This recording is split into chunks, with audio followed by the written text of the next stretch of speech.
Greetings,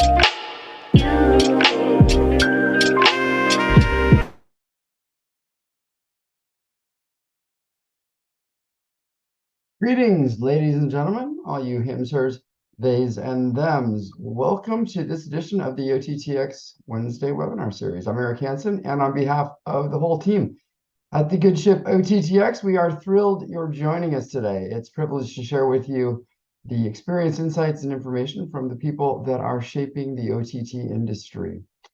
Fast and ad-supported video have swiftly become the topic du jour among those in and following the OTT industry. And while growing advertising revenue can indeed represent a valuable component of commercialization strategies, it's important for distributors to continue to look creatively at other opportunities to maximize the value of their content and viewership.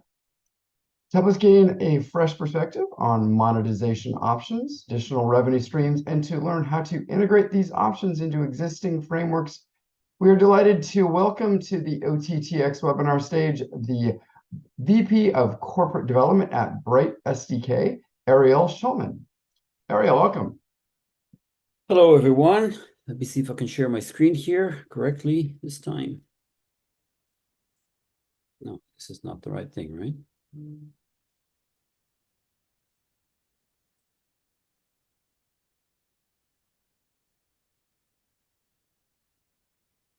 I don't know what you're seeing, guys. 1 second. It says you're sharing your screen. You know, we did have this working. We rehearsed this, everyone. We did, yeah. This Zoom thing is catching on, Ariel. Maybe you should give it a try. Actually, I'm more of a Google Meet guy myself, but Is that right? Everyone should be. They all have their place. Can you see it now? Yeah, there it is. Okay, wonderful.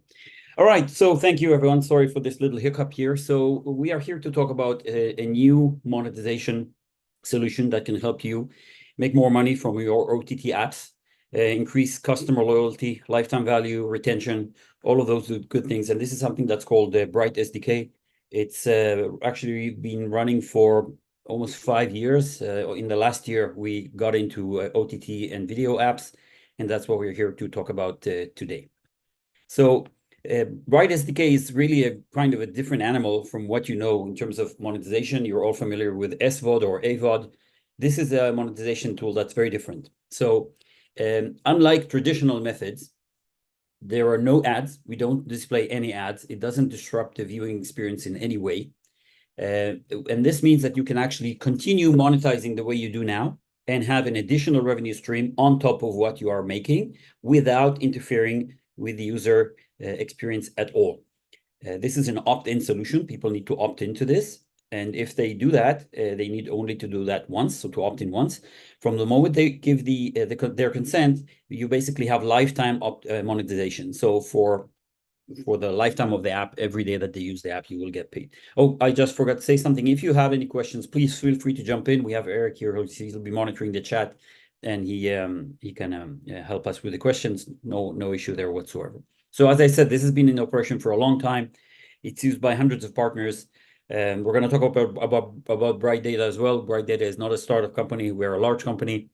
Specifically for Bright SDK, we paid in 2023 alone over to $10 million already. So this is again not a new operation. So the highlights are as follows, and we're going to get into the details. The benefits are these. So we're talking about something between 2 to 3 cents extra revenue, and the extra is underlined because again, this is on top of what you're making today. So every active day in the US will give you 2 to 3 cents extra, and this applies to 100% of the users. So unlike ads, which have fill rates potentially variable by country, every user is monetized. As we said, this is an opt-in solution, but about 70% of people opt in because they see some value. And there are no ads that are shown. This works in the background. We have models that can work nicely with AVOD, SVOD, and fast versions of video apps. We're going to get maybe a little bit deeper into what we do, but just to put this front and center, this is totally legit, GDPR, CCPA, COPPA compliant. There is absolutely no personal data collection at all. There's no attribution. All the users are identical to us. We don't do any kind of tracking. We don't do any automatic content recognition. Those are some of the things that you guys do on the video side. None of that takes place. We work silently in the background and completely anonymously. Users actually don't see or don't feel anything.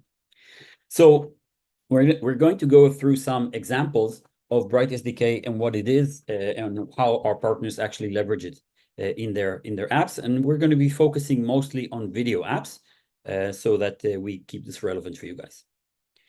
These are some of the partners that we have. We have hundreds of partners. I highlighted in yellow here some of the partners that you might be familiar with, Otera, Castify, OTT Studio. There's many more small publishers. All of them have already integrated Bright SDK as a part of their monetization methods in the different apps.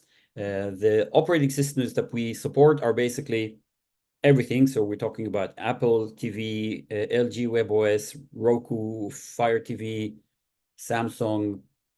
I probably forgot some, but pretty much all the operating systems are supported. The concept is the following. Users are presented with what we call the opt-in screen. And we're going to see some examples of this opt-in screen. And they get some sort of value in exchange for opting in. In this example, this little animated GIF that we have going on here, you see that once the users install the app, this app Movie Zone gives them the option of seeing less ads or more ads. If they choose to see less ads, they are opted into our SDK. Basically, they give their consent. This dialogue is displayed only once. Once the users have given their consent, the monetization that we're talking about works in the background, does not interfere with the app users in any way, doesn't show anything on the screen. And the app and the publisher can continue monetizing in any way they did so far. So this is, again, additional revenue. Specifically, this is what you're seeing here is on a Fire TV device. So in this example, the publisher is offering fewer ads, and we're going to see how you can actually offer fewer ads, but still make more money than you did with the previous number of ads. So this is one example. Another example here is some premium features. So this is actually on Roku, what you're seeing here. And this publisher is saying, if you allow Bright Data to do what it needs to do, which is to use the free device resources and IP address to collect public web data, I'm going to explain what all of this means. They will be getting some free content that they didn't get before, and they will not have a daily streaming limit. The idea is that users are presented with an offer. We want, from our side, to see informed consent. All of these things add up to about 70%, so 70% conversion or opt-in by the users. And the reason for that is that they actually get value. They get something that's valuable to them. It could be fewer ads, it could be more time to see content, etc. But it's about 70%. The dialogue can be configured to look any way you want. These are some examples, much more entertaining from mobile games. You can see that the common theme is that there are always two buttons, agree or disagree, earn reward or not.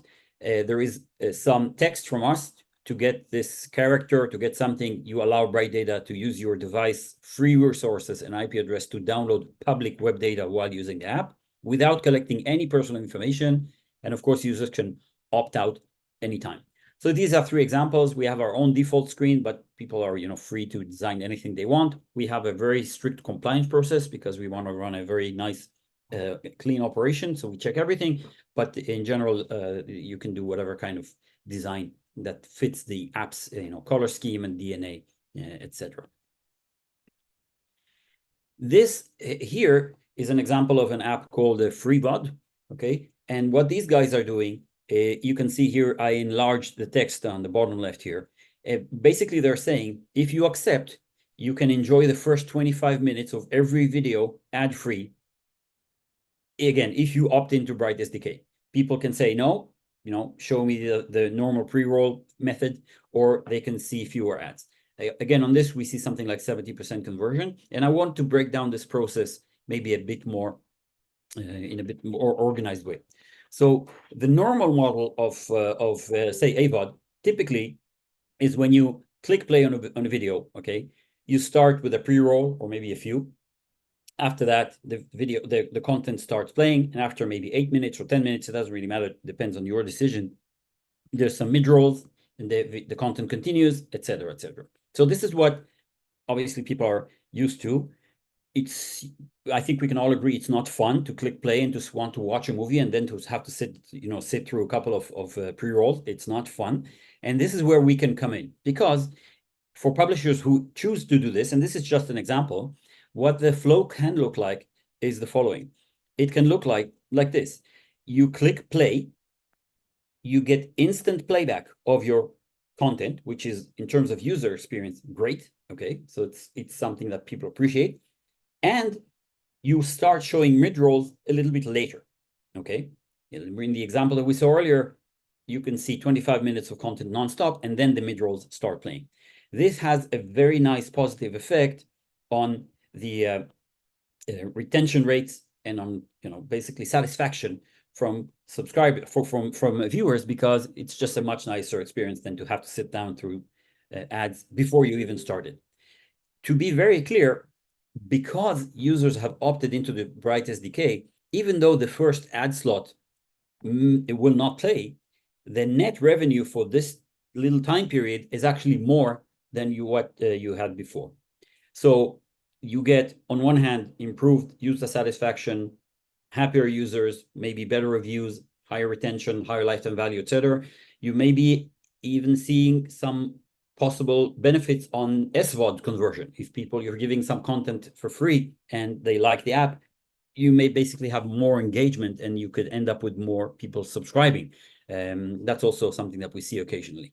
But the net revenue ends up being same or better. And the reason for that is, again, is Bright SDK that runs while the app is running.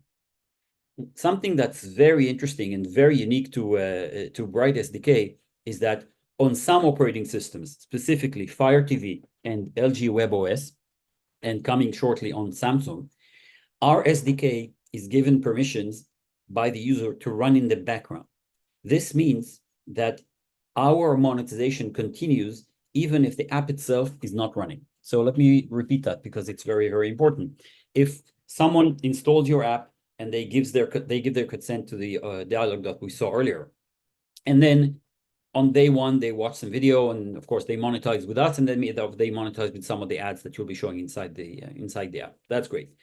Day two, even if they don't launch your app, because our process runs in the background, we will count that as an active day, and we will pay you for that active day, even if your app was not launched during that day. So this has a very significant impact, positive impact on monetization. Effectively, it means that your install base is what monetizes on these platforms, as opposed to the actual users who fire up the app. Very important, very different than Roku and Apple TV, where the app must be running. Of course, no one makes, there's no way to make money when the app is not running using ads. Obviously, if the app is not running and people are not watching content, they won't be seeing ads, you won't be making anything. With Bright SDK, on these two operating systems and more to come, you can actually monetize even when the app is not running. Does anyone have any questions so far? This is the time to put them in the chat. Yeah, thanks, Ariel. While we wait for some folks to drop some questions in the Q&A bin, it's extremely interesting. I have to say, getting paid to essentially, well, really, in the case of Amazon and LG, in this case, you don't even have your app running. It kind of seems like a no-brainer. One of the things I'm interested in, you mentioned ads. You can sort of opt out of ads. Are there other rewards that you're seeing some of your customers? It seems like maybe you could earn some points, and you mentioned games and things, but it seems like there's a ton of real innovative ideas that could be out there that maybe you have some examples of some of those. I do. So let's say that you're offering an SVOD subscription service. What you can do, you can say, for example, opt in to Bright SDK and receive 3 days of free, trial. Now, for those 3 days, as opposed to giving a free trial for nothing, you're actually monetizing those 3 days. Another way of doing this is to say, hey, here's an SVOD service. there's a series with 15 episodes, you can play one episode for free without subscribing if you opt into Bright SDK. Now, of course, on operating systems such as Amazon Web and WebOS, the mere act of opting in means that you'll stop monetizing even when your app is not used. So that's again something that's very powerful. You can open up high resolution streaming as opposed to, let's say, low resolution streaming. Anything that users will perceive as value is can be exchanged in exchange for this opt-in. Now, it's important to stress, as part of Bright SDK and Bright Data's very ethical approach to doing this, there must be some sort of value that's given to the user. Okay, they get something. It's not like that's why there's a very dedicated opt-in screen. This is not something that's buried in a determined condition somewhere. It's front and center. It's very clear, and we want people to actually get something in exchange for their informed consent. That's also why we see the conversion rate so high. Yeah, I mean, you're kind of getting paid to watch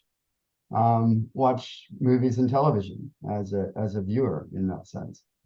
Yeah, I mean, you get something that you would normally not get in exchange for basically something that doesn't hurt you, because everything that we talk about here, as I mentioned, runs in the background, doesn't interrupt the user, the playback, doesn't introduce any glitches or anything like that. It's just kind of under the hood.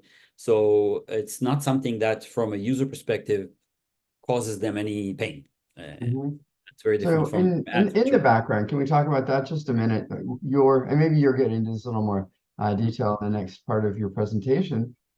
In the background, what is it that's happening? Okay, so this is a good segue to the next part of the presentation. So thank you for that. Yeah, so we'll talk to you about it. Bright SDK is part of a company called Bright Data. Now, Bright Data is the #1 by far largest company in a segment that's called public web data. Okay, and I'm going to go into details to explain basically why is it that we have the Bright SDK, and why is it that we want to have additional partners to implement Bright SDK in their apps and enjoy this monetization that we're talking about. So the company, just to give you some perspective, is not a startup company. We've been around for more than 10 years. We are way past $100 million in revenue. We're profitable, we're growing. We're more than 400 employees worldwide. We have thousands of customers, including many Fortune 500 customers. You're going to see some of the logos very soon. And the public web data, and I want to just explain this very clearly, is what we call openly accessible information on the internet. So public web data is just stuff that's on the web, on websites, freely available to anyone without a username or password or anything like that. Basically, you can find it on Google. Okay, so it's just available to anyone. And it's something that all companies in the world use in many ways. I'm going to give some examples so that you understand the need, or the kind of the money flow here. So who pays Bright Data? And that enables us to pay you, the publishers. So everyone uses this public web data. And the reason we need you guys, so to speak, is that we need very large networks of millions of devices or millions of users to basically distribute this huge load over a large network. We, just to give you some perspective, we do more requests per day than Google, okay? In terms of this public web data collection that we are doing. So partnering with app developers is what gives us this big network that we need to collect this web information. This is not user information, it's web information, collected at scale for these large customers, Fortune 500 companies. So these are some of the companies actually using our stuff. Microsoft is a customer, McDonald's is a customer. Some other guys here I'm not allowed to say are our customers, but all of these big companies, they are very different, right? Walmart is very different from McDonald's or kayak.com. They're in very different businesses, but they all rely on public web data to run their business. So I'm going to give you a couple of examples of what this public web data means. So when you look at the e-commerce sector, for example, take a customer like a Walmart. They have, thousands or tens of thousands of SKUs, of part numbers. How do they know how to price them? In the old days, you would have someone, if you had a grocery store, you would have a kid run to the other guy and write down on a piece of paper what the prices are, and then you would know how to price your produce, right? Today, in the days of internet e-commerce, this is not not feasible. So the only way to do this is to collect this public web data at scale. And look at this web page, and this is examples from Amazon. The price of a product, okay, the reviews of the product, whether it's in stock or not, all of this is public information. There's nothing secret about it. What we do in Bright Data is we collect this information at scale, and we convert a website which was built for humans, okay, we convert it into a very nice tabular kind of format that can then be ingested into pricing systems of different retailers, into machine learning algorithms, into financial institutions models and things like that. So this is public web data. The price of this headset, $37.97, is not a secret. It's the same for everyone. And what we do with Bright Data is we collect this and millions of other prices every day from many, many websites. And then we turn around and give this public web data in a nice structured format to, say, other e-tailers who can then know how to price their products. Okay, so this is an example of public web data. Another example is in the travel industry. Okay, I don't know if you guys know, but the way the travel industry works is that prices for the same flight can be different based on where you're buying the ticket from.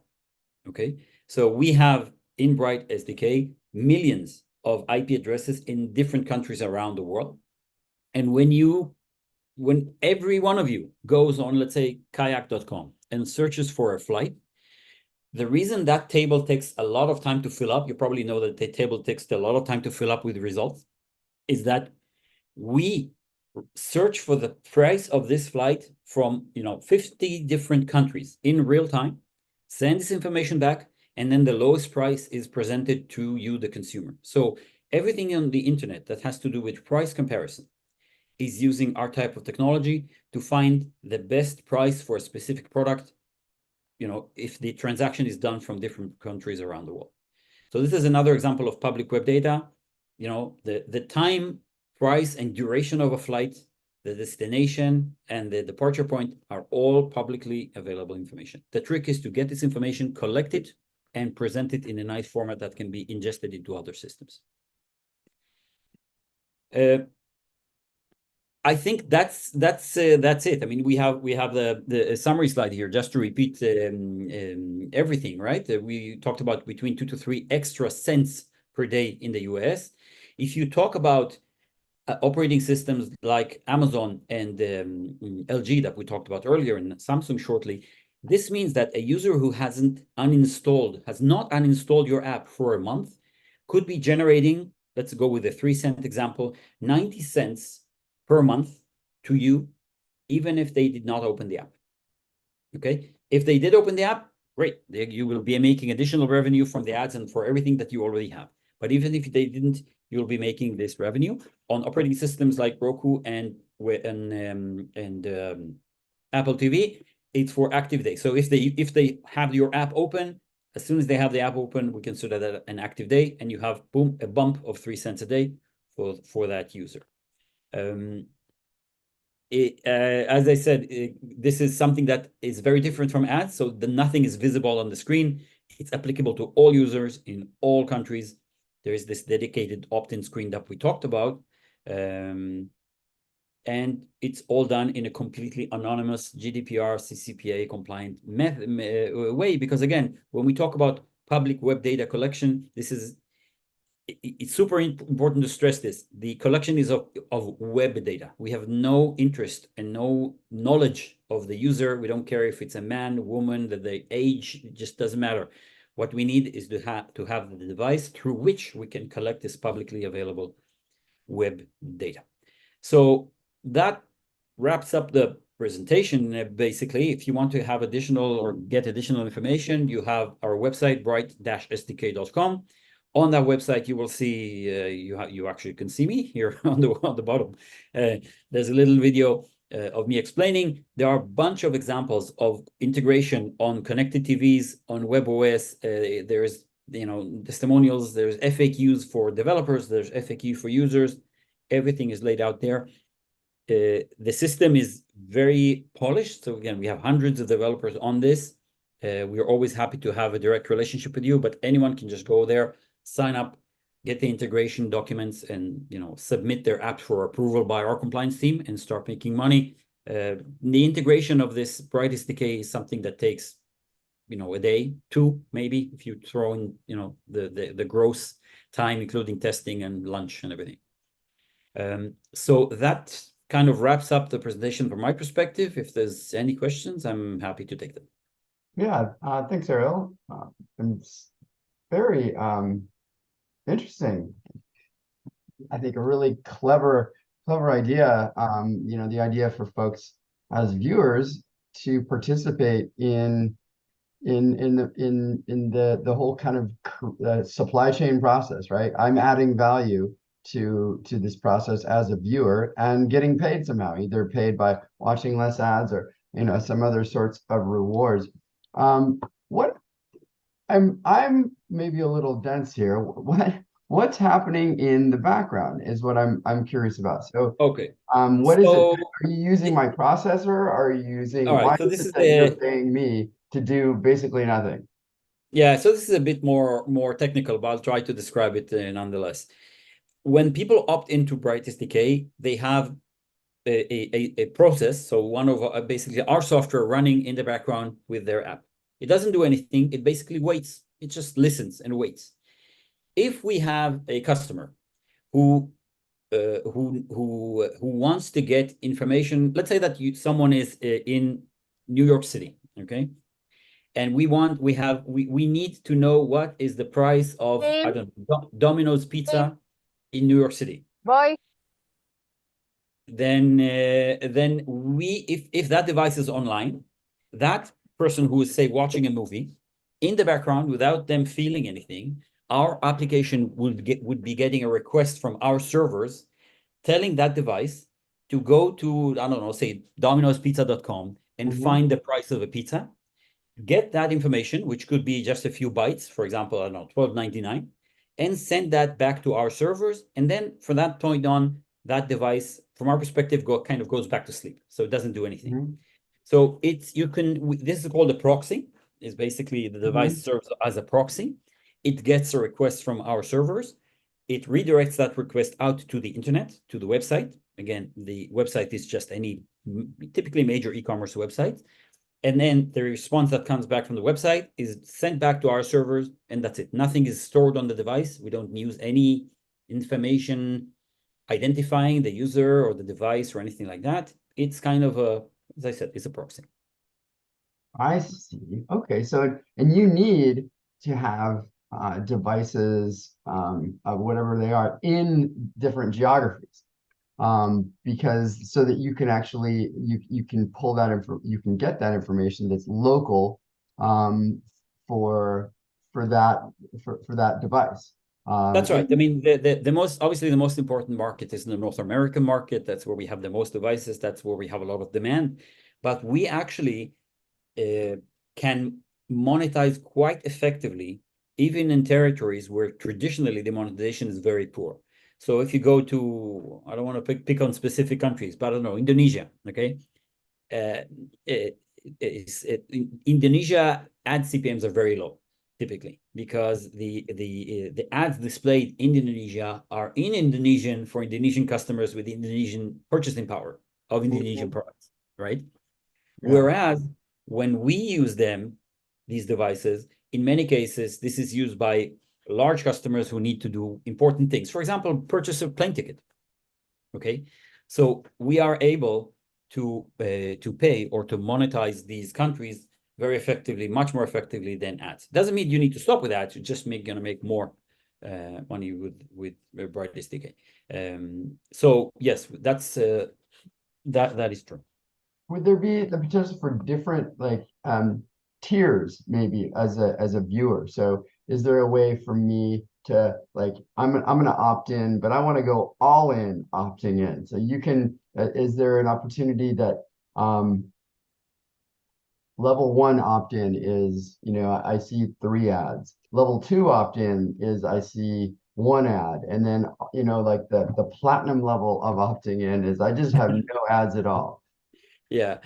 from our perspective, an opt-in is an opt-in. Okay, we don't have tiers. We don't have tiers, but the way to ask the user to opt in, when to ask, what to offer, how to ask, all of that is up to the publisher. So it can be done in any way that the customer or that the publisher sees fit. For example, let's say that they, based on their history, they have someone who finished who is about to finish a trial of an SVOD service and is unlikely to subscribe based on their behavior so far. Okay, so in all likelihood, that user is going to go away. It is possible to say, hey, you know what? If you opt into this, I'll give you, I don't know, 3 more days or something like that. So this is a tool that smart publishers can use in different ways to complement their monetization. It's really up to the publisher to decide when and how and what to offer in exchange for the opt-in. But from our perspective, an opt-in is an opt-in. Okay. Now, does I understand the technology is kind of an SDK that my app is talking to. Does it require an app for this to work? Could I just do it on a web-based, a browser-based interface? It's a good question. No, you need to have an app. Actually, you were not entirely accurate. There is no interaction between our SDK and the app. There's no interaction whatsoever. It kind of runs in the background in parallel. We don't even know what the app is or what it does. It doesn't matter. And in fact, we don't even want to know. It's not helpful. It's best not to know. But yes, an app is required. So when you go to a website, you're going through a web browser, but the SDK is actually a piece of code that needs to run. And the only way to do that is as part of a native app. Any of the platforms that we talked about will support this. But you said earlier something about the user getting something. It's interesting also to look at this from a greater good point of view, because all the stuff that we use all the time, okay, on e-commerce, on travel sites, when you book a hotel, when you you go to a brand. Those brands, for example, use our stuff to find counterfeit sites to take them down. So this is something that's driving many things that we are using every day. It's kind of under the hood. People don't understand it. But the way you get the best price on Kayak or on some e-commerce comparison sites or all of these things could not work today without public web data collection. There's no way to do this in a scalable way.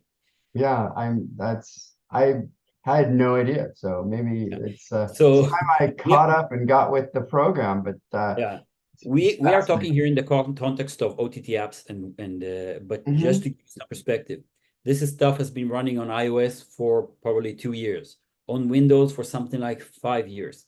We have many millions of devices on each of those platforms. So we think OTT is actually very good. We like OTT from a technical perspective. I'm going to put my technical hat on right now, because many OTT devices are always connected with broadband, right? Because that's what streaming is. You need to have broadband for that. And they're typically what we call always on. So that, from our perspective, is valuable. We like those devices. It's very different, for example, from an iPhone, which goes online and offline at irregular intervals. It's very hard to predict. But if you have, let's say, a Roku, it's connected. So we like OTT from a technical perspective, but we also like OTT because I think the customer value is very clear. For example, what I showed you here about skipping the first ad slot. Okay, people are used to clicking play, and there's always this anger of, oh damn, I have to sit through these ads now. And suddenly you have an app that doesn't do that. That's great. People are not, they notice. So this has a very direct impact on, users' retention, the ability to consume more content, to engage with the app for longer periods of time, maybe to subscribe if it's an SVOD later. It's very clear what you get as a consumer.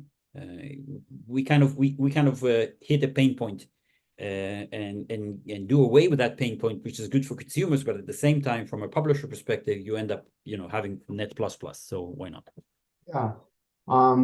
But I am getting paid less because I'm not showing these ads. So in this diagram, I'm glad you wrote this back out. In this diagram, I'm getting paid for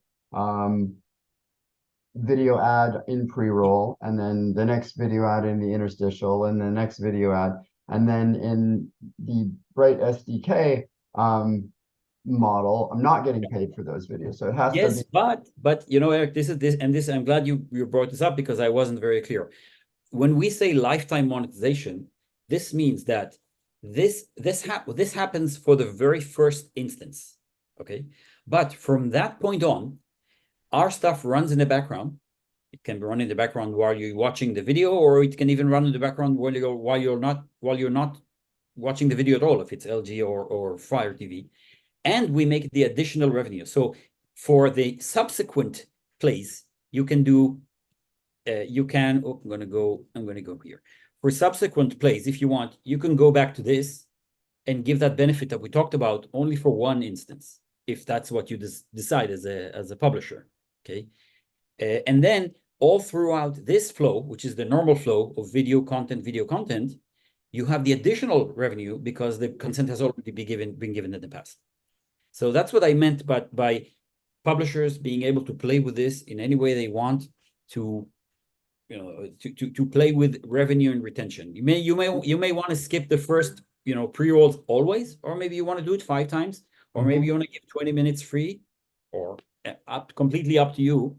But from the moment you get that users opt in, they don't feel any pain because it runs in the background, and you can decide if you want to be more generous or less generous. So there's no impact on my processing power, or I'm not going to see any delays and more like buffering or anything like that because of this. Excellent question. You're good at this. Yes. No, absolutely not. So we have our own technology to monitor, for example, the CPU usage. If we see that this is kind of a weak device that's now trying to render some 4K content, it's kind of struggling, our process is going to go to sleep so as to never cause any glitching or any buffering. Okay, never. That's the whole point. Also, from a bandwidth perspective, which is something you didn't ask, the bandwidth that we take per day, because there is some bandwidth that's going on, right? We get some stuff from the internet, we send it back to our server. The total is something like 50 megabytes for a 24-hour period. 50 megabytes is like, I don't know, 1 minute streaming of Netflix or YouTube. It's the bandwidth is not material. But no, bottom line is no impact on user performance. You would simply not be able to tell if this is running or not after you opted in.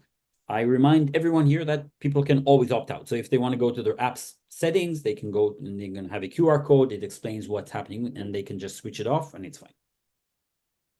Yeah. You talk about pricing and prices, and it sounds like that's where the Bright SDK is being used quite a bit. Are there other applications for this methodology, for this other than pricing that you're either doing now or pursuing or thinking about? Well, I'm happy to entertain any if we come across new things, but from a video perspective, these are the main use cases that we've seen. When you talk about games and apps on PC and things like that, it's very, very different. There's other things that you can maybe give the user, but from a video perspective, that's all we've seen so far. Happy to hear if anyone has any other suggestions. Okay. Yeah, so in applying this in a fast environment, I think you kind of talked about how that would be done, similar to. Sorry, I think I now understand the question. So in a fast environment, effectively, what if I understand correctly, this model of add content, it still applies, right? It's just that the channel is kind of continuous. So I think this still applies. Another thing that you could do as a fast operator is to say, I'm going to give you, 20 minutes of uninterrupted viewing, or maybe open up some channel that you didn't have before. It's completely up to the, I mean, the value or the benefit to the user is completely up to the publisher. There is no technical correlation between what we do and what the user gets. It's just, we need to be told the user has said yes, and then we go into operation. But once the user said yes, what they get in exchange for that is completely up to the publisher. So it definitely applies to FAST in the same way that it would apply to any other video. But in order for you to leverage it as in FAST, you have to be the app owner, in a way, the app I publisher. agree. Yes, if you have a FAST service and that is powered by someone else's platform, you need to have our stuff integrated into that platform. You cannot just, switch it on yourself, right? So you may have a content, you may have a brand that you build up, and you have user acquisition, and you have an app that's running. If that's using some other person, some other company's platform, our stuff needs to be in the platform. Oh yeah. But as long as I have my own app that's being launched independently, then I should be able to build your technology into it. If you are an independent app developer, you can certainly put this in yourself. It's very easy. If you're using some other apps, some other platform, it needs to be in the platform. I think the good news is that we are, because this is, this makes a lot of sense in the OTT space, we are getting more and more platforms to join us. So I told you about Castify, I told you about Otera. There's more that are coming soon. Yeah. So it's quite possible that people that we have on the call here are using someone's platform, and they either already have it or they are in the process of implementing it now. Yeah. And Roku, Roku's got thousands of apps. If I'm running on Roku, then that's a platform that I could use potentially. Yes, Roku is actually the easiest integration that we have. It's like ridiculous. It's probably maybe 25 minutes for someone who knows Roku to add this to the app. Okay, terrific. Well, this has been a great discussion, Ariel. Thank you so much for joining us. And how can people get in touch with you if they want to learn more? So I apologize for not including my email here. It's just Ariel at Bright SDK, but the website is the best way to do this. We can be contacted on the website, but I think it's very easy to just click start now, create an account. You will automatically see the dashboard. You'll see all the reports that you get in terms of revenue and number of devices and things like that. And obviously all the implementation documents that are there. There is tons of information on the website. All of these videos are really, all of them, they're all about 2 minutes long, and they all show very crisp kind of examples that make this very easy to get. If people want to go deeper in the FAQ section, there is, again, tons of information technically and also commercially, and also maybe most important, the one that says here on the top, it says for users. I don't know if this is coming across. It's kind of small, but for users is very interesting. This is something that we added everywhere in the app where Bright SDK is mentioned. There is a QR code which points users to this section, because we, as part of our complete commitment to transparency, we want to be very, very open. If you go to the for users section, you will see this in very plain English. What is this thing? What is it doing? What is this consent screen? What am I agreeing to? Are you collecting my information? All of those things are laid out there for users, and they're also explained in the regular FAQ section for technical people, for business people. But for users, it's actually a very interesting way to look at it.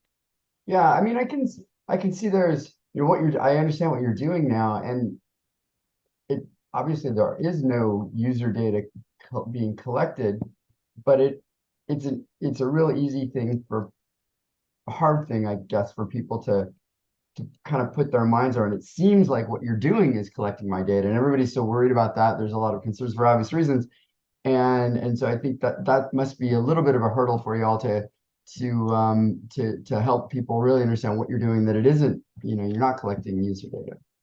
That is true. That's also why, again, why we want, look, the most important thing for us in Bright Data is being completely transparent and to have business continuity, to make sure, we have customers. Okay, when you're talking about large financial institutions in the US, when they collect public web data, they are actually obligated by the SEC to provide the data sources that they use. So they check us that we collect this public web data with informed consent. That's why there's this opt-in screen. The opt-in screen is very clear. You're not tracked. There is no personal information collected, etc. With all of this said, we still see 70% of people saying yes. Okay, so it's clearly not a huge concern. I can tell you that on the OTT space, it's even less of a concern because an OTT device has no data on it. When we run our stuff on say mobile devices or on PCs, there's a lot of personal information on those devices. There even technically there could be some discussion whether it would be possible for us to look at that information or not. But on OTT devices, there's nothing, right? You have a Roku stick that has nothing. It doesn't have anything about you. So there is no. So it's really has not been an issue on OTT, and even on the other platforms where there is personal information. I think that again, with all of this transparency, we still see that people get it after a while. And you're not tracking what people are watching either. That's why I mentioned earlier. Another concern too. I know that there's what you guys call ACR, right? Automated content recognition. Yeah. We don't do any of that. We don't even know if they're watching. We just know that the app is running. So we try to distance ourselves from that because there's absolutely there are only downsides in having that information available. So we just don't know. And I'll give you an example of the non-tracking aspect of it. Let's say that you have Fire TV app, okay, an OTT app, and your user installs it and they opt in, and then they uninstall the app, and they install it again, and they opt in again. From our perspective, these are two different users. We can't even know that it's the same person, and we don't care. And we don't care. We just don't want to know. Right. Well, Ariel, thanks again. Super interesting. I've learned a lot today, just about how a lot of this stuff works in the background that I didn't even know about. So thanks for opening my eyes and our eyes to all of that. Yeah, it's for those that are running apps in the space, many of our members. I think it's just an interesting and potentially valuable commercialization opportunity. So thanks again, Ariel, for being with us today. And thanks for everybody that was in our audience for attending and for your continued support of OTT.X. As always, we recorded the session and it's going to be available on the OTT.X website at OTT.X.org, along with a panoply of presentations from online and in-person events over the last few years. I want to remind everybody about our last event of 2023. It's actually 3 events, all taking place on the same day, which is December 14th. We're going to kick things off in the morning with our 2nd annual Diversity Summit, offering presentations, panels, and discussion groups for people in underrepresented groups in our industry. It's going to be followed by our awards presentation and executive luncheon, honoring MediaPlay News' 40 most important people in streaming. The day wraps up with the OTT.X Industry Strategic Review, where major research institutions will provide critical analysis touching all sectors of the streaming industry. We'll also hear from leading venture capitalists and members of the financial community who will be offering investment advice and discussing the effects of the writers and actors strikes. So we're looking forward to getting our OTT.X community together one more time for the end of the year. Hope to see you all there. Thanks again to Bright SDK for today's webinar, and to all of our members. Make this session and many of our and all of our programs and activities possible. For those of you that are not a member of yet, we'd love to talk with you. So you can check us out at info@OTTX.org. Send an email to info@OTTX.org or check out our website. That's the conclusion of today's webinar. Thanks everybody for being here and being a part of our community. Thanks again to Ariel and Bright SDK. We'll see you all. We'll see you all soon. Bye. Take care. Bye.